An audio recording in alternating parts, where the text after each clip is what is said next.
បាទជាបឋមខ្ញុំបាទសុភាសូមអរកាយគោរពបងប្អូនទាំងអស់គ្នាជាពិសេសបងប្អូនខ្មែរអ៊ីស្លាមទូទាំងប្រជាជាតិកម្ពុជាខ្ញុំចេញវីដេអូមួយនេះដើម្បីសុំទោសជាសាធារណៈចំពោះបងប្អូនយើងទាំងអស់ជាពិសេសបងប្អូនខ្មែរអ៊ីស្លាមដែលរួមរស់ក្នុងប្រទេសជាមួយគ្នាហើយការសម្ដែងរបស់ខ្ញុំល្ងាចមិញក្នុងពិធីបុកល័ក្ខដែលយើងសម្ដែងនេះត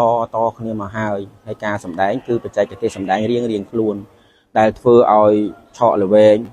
ទៅប៉ះពាល់អារម្មណ៍បងប្អូនដែលជាកំហុសរបស់ខ្ញុំសូមអធិស្ឋានការអធិស្ឋានពីបងប្អូនសូមបងប្អូន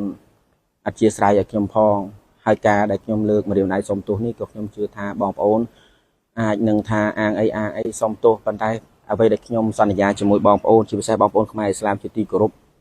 ខ្ញុំនឹងមិនឲ្យមានរឿងស្តៀងហ្នឹងឬក៏អញ្ចឹងដដែលកើតឡើងទេកន្លងមកគឺបងប្អូនយើងឲ្យតែមានបុកល័ក្ខគឺតែងតែមានតួដែលជាបងប្អូនខ្មែរអ៊ីស្លាមចូលរួមហើយដោយខ្ញុំក៏សម្ដែងតាមគ្នាដែរទៅហើយល្ងឹតល្ងងមិនបានគិតដិតដល់ក៏បង្កើតជាកំហុសធ្វើឲ្យប៉ះពាល់អារម្មណ៍បងប្អូនដែលជាអ៊ីស្លាមសាសនិកអញ្ចឹងខ្ញុំជំរាបបងប្អូននេះមិនមែនមានន័យថាដើម្បី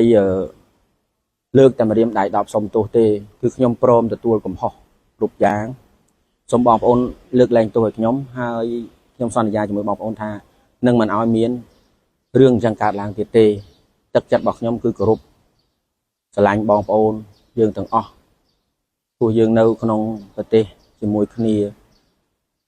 ប៉ុន្តែយ៉ាងណាក៏ខ្ញុំនៅតែសុំដដែលថាខ្ញុំព្រមទទួលកំហុសខ្ញុំព្រមសុំទោសទទួលកំហុសព្រោះខ្ញុំដឹងខុសខ្លួនខ្ញុំដឹងថាខ្ញុំខុសហើយសារភាពដឹងថាខុសហើយចំពោះហើយនងឆាយនឹងពិស័យគ្នាអត់ដឹងទេគឺគ្នារកខ្ញុំមកគឺសម្ដែងកំហុសនេះគឺនៅលើខ្ញុំទាំងអស់ហើយខ្ញុំក៏មិនបានបន្ទោសទៅលើតួមួយណាដែលសម្ដែងដែរគឺខ្ញុំជាអ្នកព្រ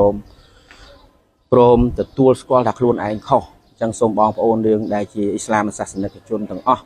មេត្តាអភ័យអធ្យាស្រ័យអត់ទោសដល់ខ្ញុំផងសូមគោរពជូនពរបងប្អូនទាំងអស់គ្នាសូមឲ្យមានសំណាងល្អ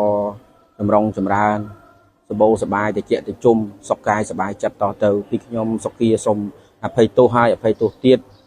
សូមការអធ្យាស្រ័យពីបងប្អូនហើយខ្ញុំសន្យាថានឹងមិនឲ្យមានខុសជាលើកទី2ទៀតឡើយខ្ញុំបាទសូមអរគុណ